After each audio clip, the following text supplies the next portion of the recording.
What if I told you there's a blueprint for a happier, more effective life? And what if that blueprint was originally designed for something else entirely? Well, today we're diving into the book 12 Steps and 12 Traditions to uncover its powerful, universal principles for living. The book's foreword really just gets straight to the point, doesn't it? This isn't about willpower. It's about practicing a set of spiritual principles. And the goal? It's not just to stop doing something. It's to become happily and usefully whole. That right there. That's the core promise we're going to explore. And here they are, all 12 of them. Think of this as our roadmap for the rest of this journey. You can see it moves from a place of, total acceptance to taking some really decisive action, and then finally, to a pretty profound awakening. So let's see how these steps work.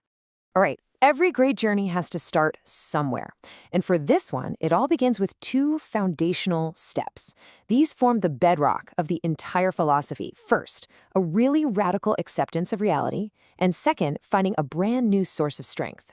Have you ever felt like you were just fighting a losing battle over and over again? Well, this first step is all about having the courage to finally surrender. The source material frames this moment of admitting defeat not as a failure, but as the essential first step toward real freedom. And this is where it gets really interesting. Check out this paradox at the heart of the whole program. Our greatest strength actually comes from admitting our greatest weakness. I mean, that's completely counterintuitive, right?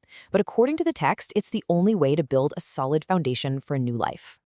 Okay, so once you've surrendered, where do you turn for help? Step 2 introduces this idea of a power greater than ourselves, a source of strength and guidance that's beyond our own limited abilities. This is where the spiritual side of things really starts to open up. Now, you might be a little skeptical about that, and that's okay.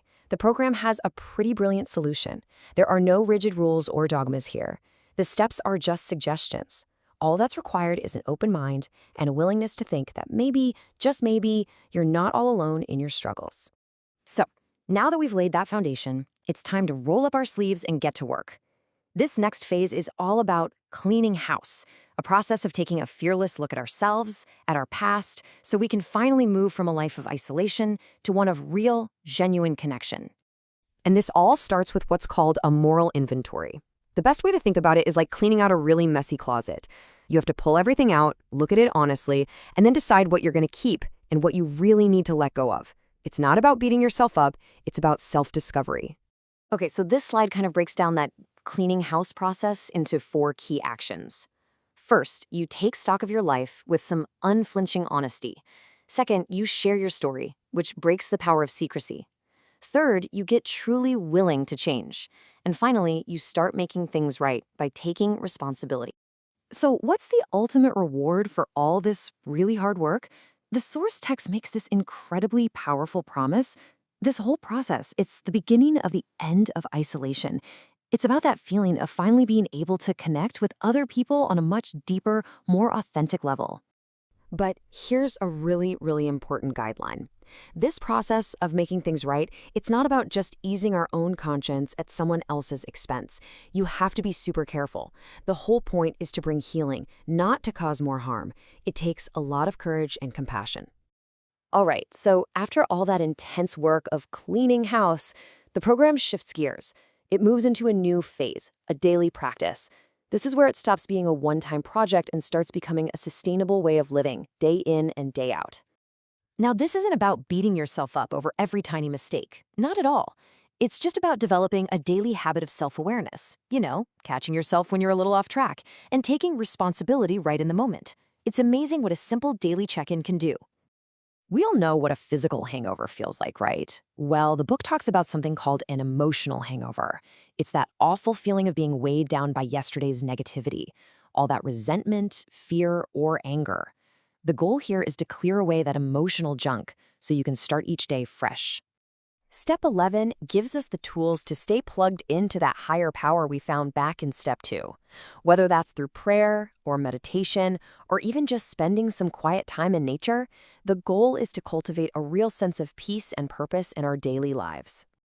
And look at how simple this is. It's a prayer of humility and trust. It's not about asking for all the things we want. It's about asking for 2 things: the wisdom to know what's right and the courage to actually go do it. It's a prayer that can change, well, everything.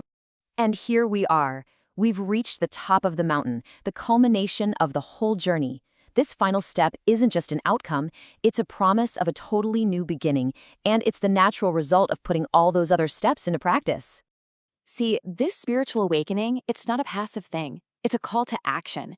It's about taking this incredible gift that you've been given and sharing it freely with others. And it's about living these principles not just sometimes, but in every single part of your life. Joy of living is the theme of the 12th step. Action, its keyword. I love that. In the end, this whole design for living isn't about just surviving.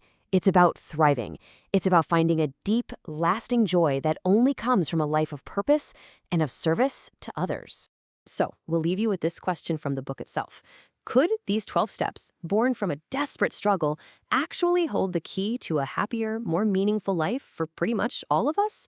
It's a question worth thinking about, and maybe even a journey worth exploring.